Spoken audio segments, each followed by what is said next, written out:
Hey, welcome to Canute's Exploration, your topic in a podcast. Yes, another interesting episode. We'll be talking about adversities. Persons who have gone through adversities. We never stop in adversities. We keep going through it, right? Because that's life. Everyone would have had some form of adversity in his or her life. And it's important for us to understand it's not for us, it's for the other person who will need that encouragement. Sometimes, we are able to go through adversities more than the other person beside us. So my guest will be talking to us about her own adversities and how she plan or continue to help others to overcome adversities. We'll talk about her book as well eventually. I'll be talking to Amparo. I will ask her about that name when she gets into the studio. Let her in now and have this chit chat with her. Hey, how you doing? Nice to have you. Nice to have you. I'll talk about that name, but let's talk first about who are you really? Tell us Yeah. about yourself professionally and Yes. personally. Yes. Happy to. Hi, everyone. My name is Amparo, and I am the founder of Astekah.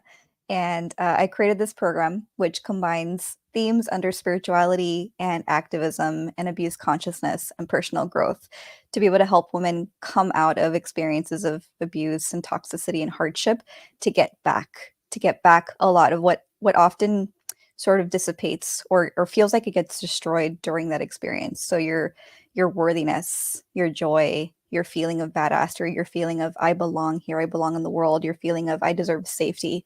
I help them to get that all back through Astekah. Cool. You won't miss this question now because this is signature question from my podcast. Your childhood. You're being age 6, 8, 11. Talk to us. Sorry, say that one more time. Your childhood, right? Oh, While yes. growing up. Talk to us about growing up. Yeah, so I grew up in South Central LA, which is considered a ghetto in the US. And so I grew up around a lot of criminal activity, a lot of drugs, a lot of harassment. So I couldn't go outside of my home for very many reasons outside of school or going to the grocery store because it was too dangerous.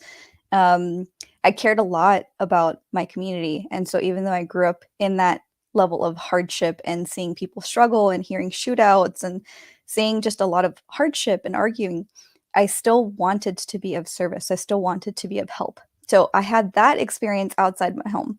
Inside my home, we were living in poverty. We were living in various levels of hardship internally as well. But I also grew up watching superhero cartoons. And so I credit that. I credit that with providing a really important and needed contrast between all of the hardship that I was witnessing or living, just a lot of witnessing it, with seeing some people, fictional people on screen, take those experiences and turn them into opportunities to help other people. So since I was a little kid, I wanted to be of service. I wanted to be a superhero. It wasn't a delusional thing of like, oh man, someday I'm going to be able to fly, but it put that in me that I wanted to be of service. I wanted to help people. I wanted to be a hero so that I could just help provide some level of support to the world. You know, you That's my know, childhood. I'm from Jamaica and you are from Chile. But the similarity Yeah. that it relates to growing up because I have gone through that, the poverty, the challenges within the inner city. I came from the ghetto as well. I grew up in the ghetto and the gunshots and the murders, the gang warfare. We saw all of that as well. So it tells me, audience, as you listen to Canute's Exploration, your topic in the podcast, that it doesn't matter where in the world you're from. There are some similarities in terms of the Yes. adversities and the Yes. crime, right? But guess Yeah. what happened? We can pull through. We can, Yeah. and, That's what I realized as well. I was introduced to a lot more of the world finally when I went off to college, and I realized there's so many similarities between our experiences, and there's hardship everywhere that you go, and people can be born into any country in the world and experience gangs and experience all sorts of levels of abuse, and and it inspired even more empathy. It inspired an even deeper feeling of connection Yeah, between myself and people of the world. Yeah. definitely. And I like when you talk about the superhero. Superman was, and I know I couldn't fly, but Superman was to me a very powerful figure. Yes. Agree. Before I talk about your name, I must Yeah. tell my audience who are listening on Apple Podcasts, another audio podcast platform, that Canute's exploration understand the adversities, and we want to take the persons who have experienced these adversities to your home, for you to listen to them and know that, hey, you don't have to commit suicide. You don't have to do anything wrong because you can get out of this. And my book, Soaring Through Turmoil, you will find it at on Amazon, right? Get a copy. It's my life story. Sounds just like Yeah. my guest here. Look, that name, Chile, but talk to us about your name. I mean, very interesting name. Yeah, and just to clarify, I grew up in the US, not in Chile. Oh, But my name meaning Amparo or Azteca? okay. Hmm. So which one do you want me to clarify, my name or the name of my business? The name, well, both of them. You know, Okay. one of them, please. Yes. Yes. So my name is my grandmother's name on my father's side, and it means shelter or protection. So I love learning about people's names and the story behind it because it often will tell me something about that person. So my name, if you can roll your R's, is pronounced Amparo, and if you can't, then it's Amparo. But it's a name that very hard for a lot of people to pronounce, and so I have so many nicknames. Right. But it means a lot to me whenever people do call me by my name and by my full name. And then in terms of Azteca, the word Azteca is part of the language that is native to Aztecs. Aztecs meaning the native tribe found all over regions like Mexico. And the word itself means people from Aztlan, and Aztlan is the ancestral home of the Aztecs. And so when I first found that word, it felt very important right off the bat. And then when I started to create this business, I immediately thought of that word because this is about reclamation.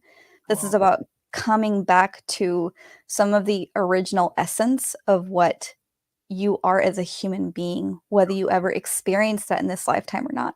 Because one of the things that I find it really important to tell people is that who you are is a very different person when you're experiencing hardship and adversity versus when you're experiencing safety. When you're in a state of safety, you are more expressive, you're more expansive, you're more your brain is in a calmer state, so you're able to access more thoughts beyond just survival based thinking, right?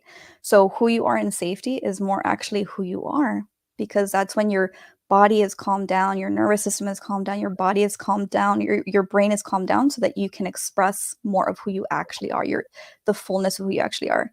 And in hardship, it's all about survival. So everything that doesn't help you to immediately survive gets shut down. Yeah. Yeah. Yeah. We So shut you're them, right? so you're a smaller expression of yourself. Mhm. So Azteca came from that, of helping people come back to the origin of who they are as a human being. Yeah. I'm gonna laugh a bit. Let us laugh a bit because you talk about nicknames Yeah. from your name. I'm just asking for three of them. Okay. All right. So my first nickname, which was given to me before Amparo, is Estrellita, which is a Spanish word and it means little star.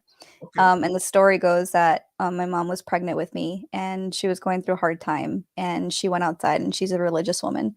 So she prayed to God to bring her a little star as she was staring at the sky. And so my name has been Estrellita my whole life. So that's one nickname. Right. And then variations of that. Another nickname is Starfish. So doesn't have anything to do with my name, but All right. I was a camp counselor in college for Okay. kids whose parents have cancer or had cancer, and so we wanted to create a very magical environment for those kids where they could completely forget about what they were going through, their own hardship, right? And so to maintain that magic, all the camp counselors, we wouldn't tell them our real names. We would give them some sort of nickname, and that's what they knew us as, and that's what we would call each other. And it really did contribute to the magic. So there's a whole group of people that don't know my name. They just know me as Starfish. and then and then one more, because you asked for three. People love to slice up my name and then like attach things to it. So Amp is one nickname. Someone else called me Ammo. Someone else called me Emperor. Someone else liked to call me Shelter because it's what Amparo means. Right, So right. a lot of Sounds like nicknames. the culture in Jamaica, right? You grew up in New York, you said, really, right? What's that? Where did you grow up? You Oh, were, yeah. LA, Los Angeles. Oh, you grew up in, okay, fine. So there must be a lot of Jamaicans around you, right? Yeah. I grew up, I didn't grow up around them, but I met some Jamaicans afterwards Right, when I went off right, to right. college and beyond. Yeah. Lovely. You know, I want to get into the meat of the matter a little, Yeah. though, right? Because you have talked about your adversity a little, right? But can you tell us about the inspiration behind your company and what motivates you to create it? I think it has to do with the adversities. Talk to us. Good guess. Yeah, so it was a combination of I'm a very service-oriented person. So anytime that I've come out of some level of difficulty, whether it was really small or really big, I've always used it to help other people pretty much immediately because it's a driving force for me. No, So that's a core part of who I am. Very protective, very service-oriented person. And then I've gone through a lot. So I grew up in poverty, I grew up around crime, I grew up with hardship inside the home. I had a wonderful few years in college and immediately after. And then I found myself in an abusive relationship afterwards, narcissistic abuse. And so it was abuse across the whole spectrum, but the most severe of it was mental. The least severe of it was physical because that's just not the type of abuse that I lived. To no, my surprise, I didn't know this, but you can experience so much mental abuse that you can develop brain damage. I no, didn't know this. no, So I thought brain trauma only came from physical impact, car crashes, someone hitting you in the head, boxing, football. That's what I thought.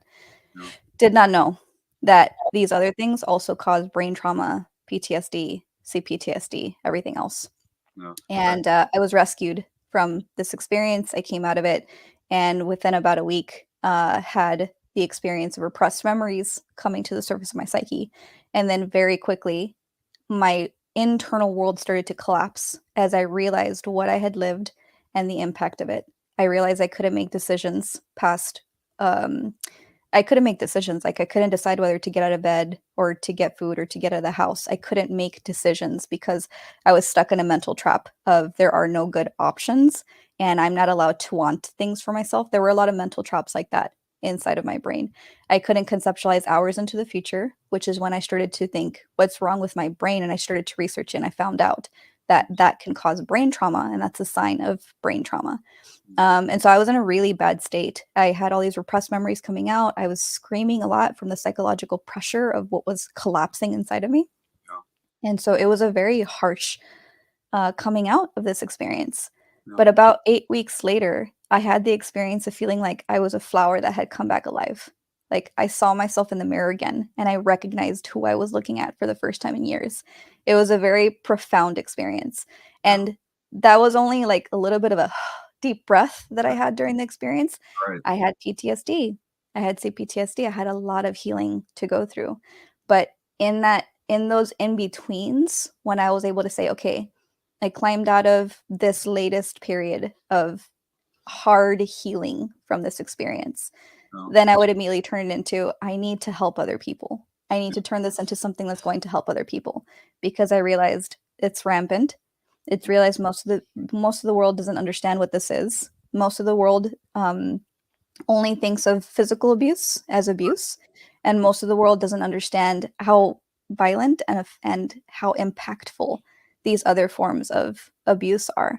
And that's even in situations where people do acknowledge that even physical abuse is harmful and unacceptable, right? There are whole groups of people and factions of society that don't even acknowledge that, right? right, right. And so it was those experiences that then inspired me, for lack of a better word, Yeah. to help other people. And I did. I helped people one-on-one. I helped people as a coach. I helped people as a spiritual healer. But then I arrived to a point where I realized it's a really big problem beyond Yeah. individual relationships. People experiencing abuse at work, people experiencing abuse because of the legal system, people experiencing abuse because of our other systems.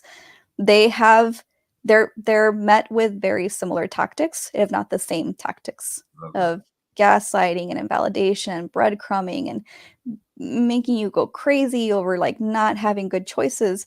And so I Yeah. realized there's so many more people I, that I, need help. I like how you contextualize abuse. It's very interesting how you did that, because you're given the idea that abuse is so widespread, Yeah.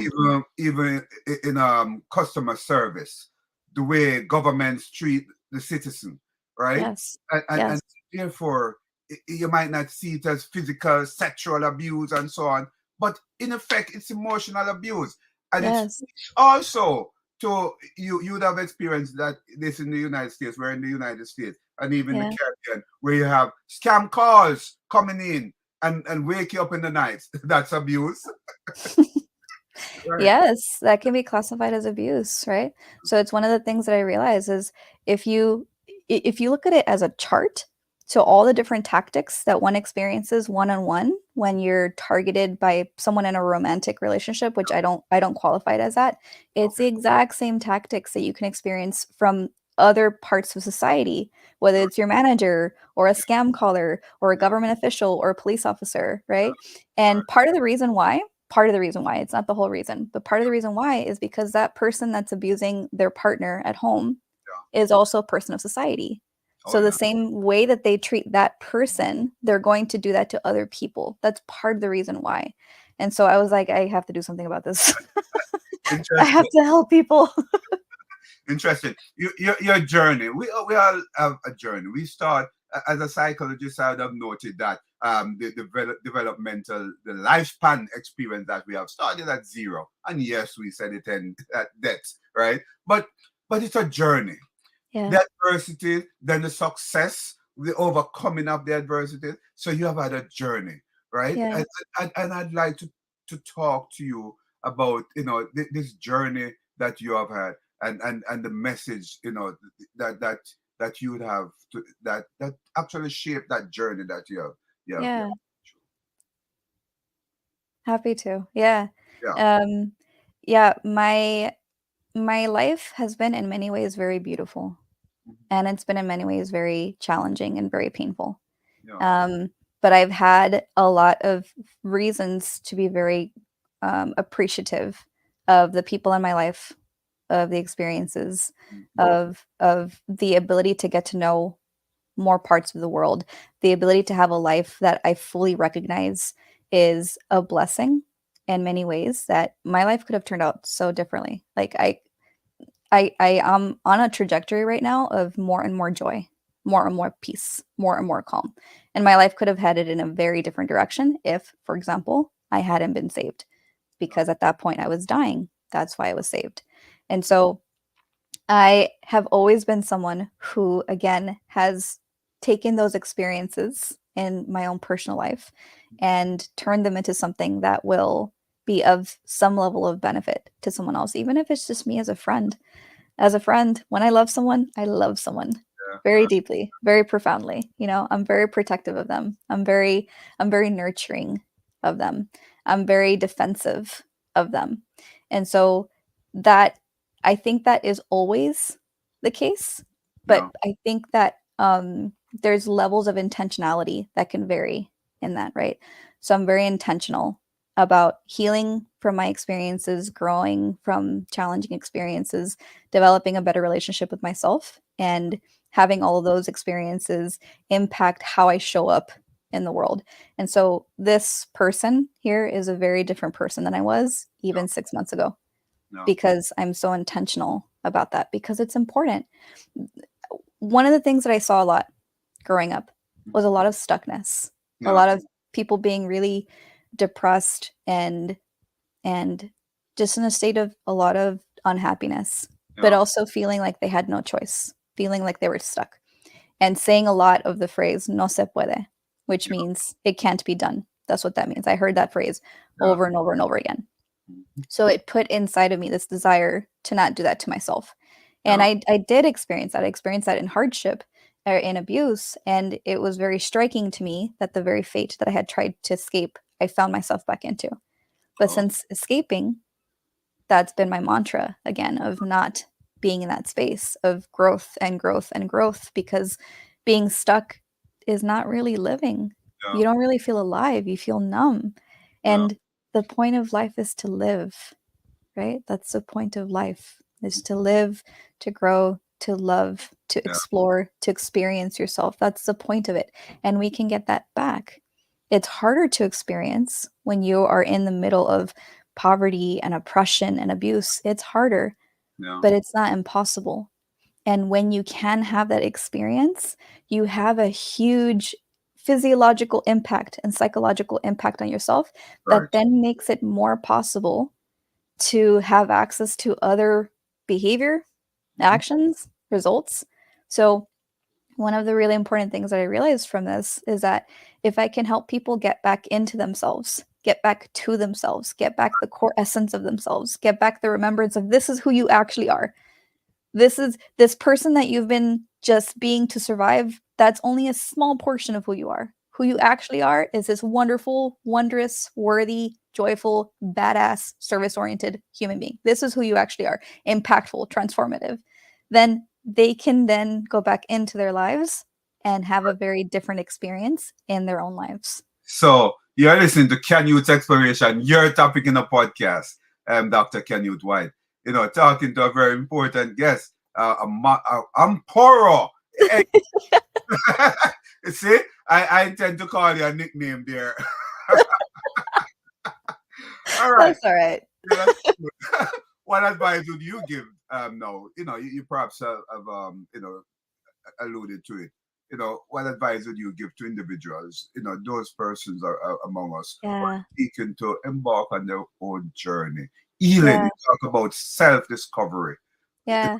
Talk to them. Yeah. So one of the things that I like to tell people is you're a survivor. Yeah, you're a survivor. So you've made it through all these experiences. Not sure if you're still here. Very good. Okay, okay. You've made it through all these experiences because you're a survivor, because you're an adapter, because you have the skill sets that were necessary for you to survive. Those same skill sets, those same parts of you can then be used to help you to climb out of this, to heal, to remind yourself of who you actually are, to create a much better life, to build and rebuild and build and rebuild, build and rebuild, and to bravely go into yourself and challenge those parts of yourself that maybe they helped you to survive, but maybe those very parts will keep you stuck, from prevent you from moving from this level to the next level. But you can do it, and it's evidenced by the fact that you survived. So, one of the things that you forget when you're going through hardship after hardship after hardship after hardship, you forget about your own strength. It's very easy to do. Yeah. And so that's one of the things that I like to tell people. Another thing that I like to tell people, even if you don't forget your strength, you forget your joy. You forget what it's like to be a very light person, right? And so to that, I like to help people to remember moments of safety, Yeah. even if they didn't have an extended period of time of safety, moments of safety. That time that you were talking with friends and you just were laughing so hard that you were on the floor crying because you were laughing so hard, What did that feel like? Or that time that you went to the beach and you were by yourself and you were staring at the ocean waves and it was just you with the water, you with Mother Earth. How did that feel? And I pull people back into those states so that they can remember who they actually are, so that they can remember that they can be that person again and they can build and rebuild. They Yeah. can do it. Yeah. You talk about forgetting about your strength. That's very powerful because a lot of times we do, right? There's this inner strength that we have, right? And even outer strength, so to speak, physical strength. But we just forget about it because of the challenges that we're facing. because of Yeah. the adversities, so self-recovery, very critical. You know, Yeah. I saw something somewhere, energetic abolitionist. Ah, you laugh. You know I'm researching you. Yeah, I always look beyond and research my guests. Right? I What love that. what this means. Talk to me. Yes. So first of all, the context. This is what I currently have on my Instagram profile. Okay. And it's because I was trying to come up with a title that really fit in a very a short title that fit what it is that I actually do, right? The core of it. And I realized that I came up with this term, energetic abolitionist, because firstly, I realized that when you are stuck in programming that society sort of bestows upon all of us, when you're stuck in certain programming that says, I have to be a very small version of myself in order to survive, or that it's perpetuates the thinking within you that you're stuck and you have no choice, you can feel like you're constrained, right? Or if you're stuck in poverty, or if you're stuck in oppression. There are a lot of experiences in our modern day life that act as shackled constraints without something physical being present there. And so I realize that what I do and that I want to do is to be able to help pull people out of these really heavy experiences. But again, speaking to the energetic component of it, Right. right? So pulling someone up from a really heavy emotional state where you're in a really depressed state because you've gone through so much hardship and you have the experience of such little material help, and you have all these systems that are set up in such a way that they don't help you, even if it seems like these systems help you, right? You can feel very stuck in a way that is beyond just like a light way of saying that statement. You can feel really chained, enslaved to these experiences. And Right. so, in helping someone climb out of these experiences, then they can have a completely different reality. They can have a completely different internal life. They can have a completely different external life. Right. And once someone is able to do that, once someone is able to come out of that experience of hardship and hardship and hardship, and I am not a good person and I'm not worthy, and all of that really, really, really heavy stuff, and nothing is ever going to change, and no one's going to help me, no one's going to love me, all that really heavy stuff that is so self-perpetuating, and it sort of keeps you there unless it's challenged. When someone can be pulled out of that and assisted out of that, then they can remember what it's like to feel alive again. They can remember what it's like to feel free again. I think there is this I think there's this concept that our modern day life is so free, it's so fantastic. But actually, when we look around, our systems, our legal systems, our educational systems, Right. in many ways, they perpetuate really heavy, severe experiences of lack of freedom in a Right. very tangible way.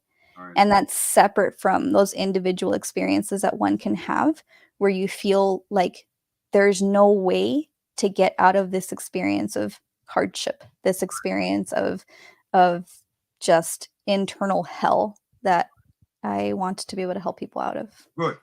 I want you to spend um, perhaps 2 minutes and tell me a little about your business before we go on to your book. Yeah, happy to. I don't have a book yet, but happy Oh, to talk about my workbook if that's what you meant. yeah. So Astekah combines meditations and workbooks and coaching and group coaching to be able to help people go through that experience of healing from toxicity and abuse and hardship, so that they can remember that they're worthy. They can remember that they are not this small person who is silent and second guesses herself all the time. So this is one of my workbooks that I created. I called it Reclaim Your Worthiness. And it's a combination of ritualistic exercises, including writing exercises, including exercises that have you go out into the world, including reflective exercises, to help you to remember that you are inherently a worthy human being. Okay. So this Yeah. workbook, it's electronic and hard copy. It's electronic. Good question. Oh, It's electronic. straight electronic. Okay. Yeah. Right. Yeah.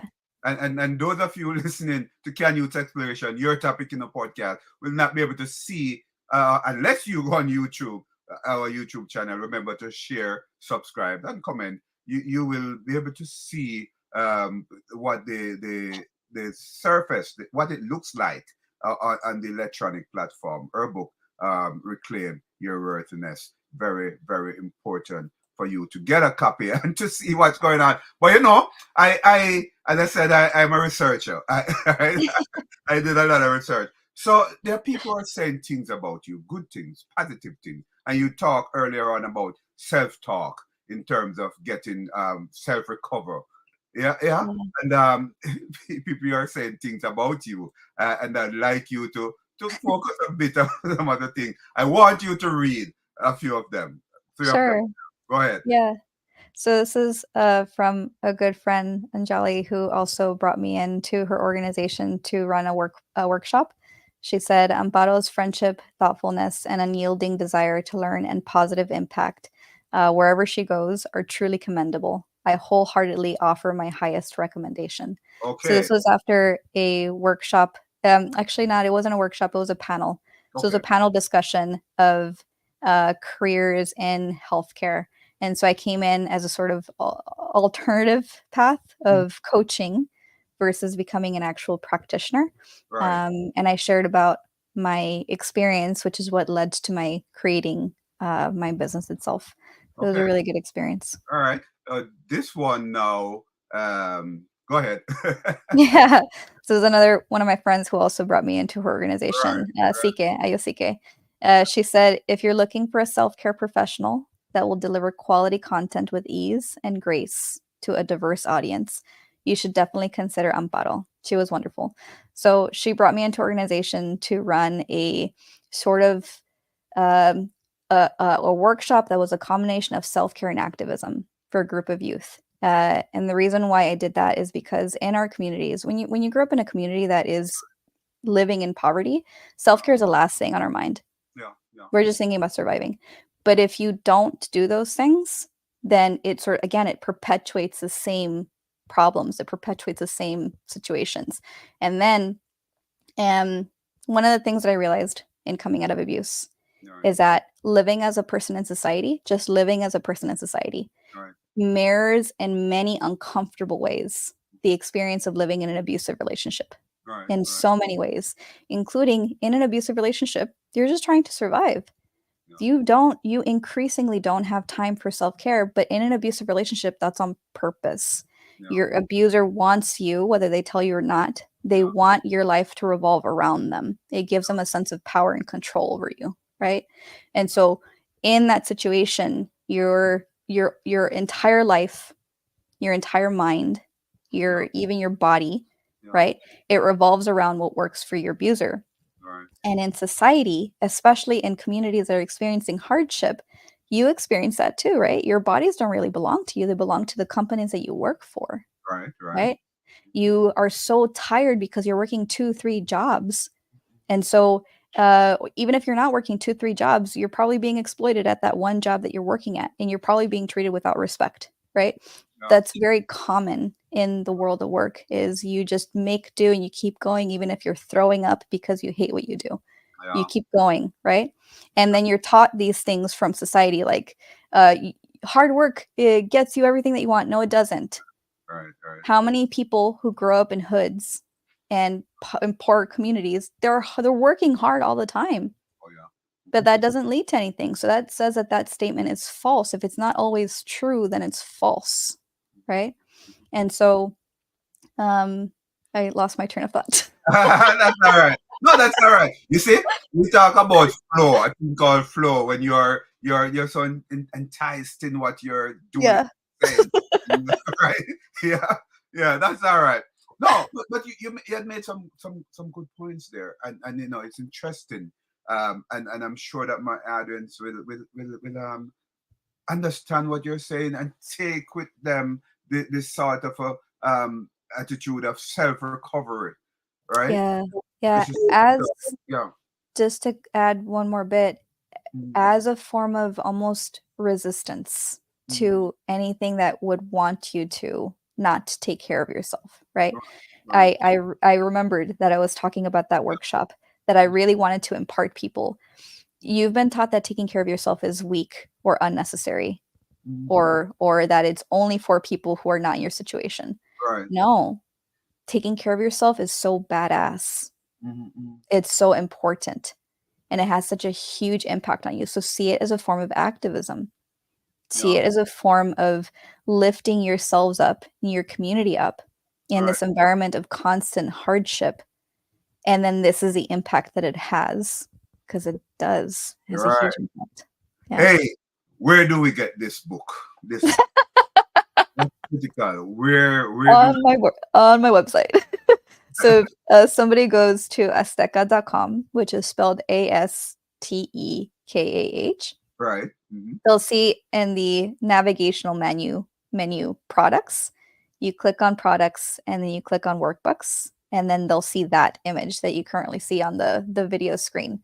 Mhm. And so I have that workbook available in English and in Spanish. That's my goal, is to always produce books in English and in Spanish because I'm well versed enough in both of those that I can. More workbooks will be coming out, but for now, Reclaim Your Worthiness is the workbook that they'll have access to. Great. Before I leave you, Yeah. I speak patois. Or Mm. go on, man, what you say? What's going on? What are you saying? You know, but I want you to tell me something in Spanish and and translate that for us before we leave. Yeah, so I can tell you one of my favorite phrases. Right. It's a saying. It's a saying that I grew up with. No hay mal que por bien no venga. So what that means literally is there's nothing bad that you can go through that something good won't come out of it. So it's like the saying every what is it? Every gray cloud has a silver lining or something like that. It's something that was very important for me to remember, is that no matter what I went through, no matter what other people go through, the most horrendous things, it's always possible. It's not guaranteed, but it's always possible for something good to arise out of it for themselves and for other people. There's a light at the end of the tunnel.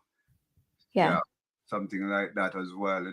Hey, it's nice talking to you. I have Yeah, learned as well. a lot, and I'm encouraged, and my audience will be encouraged, just as you are encouraged to impart to us your overcoming method in terms of your adversity. Thanks for coming. Absolutely. Thank you so much. Bye bye.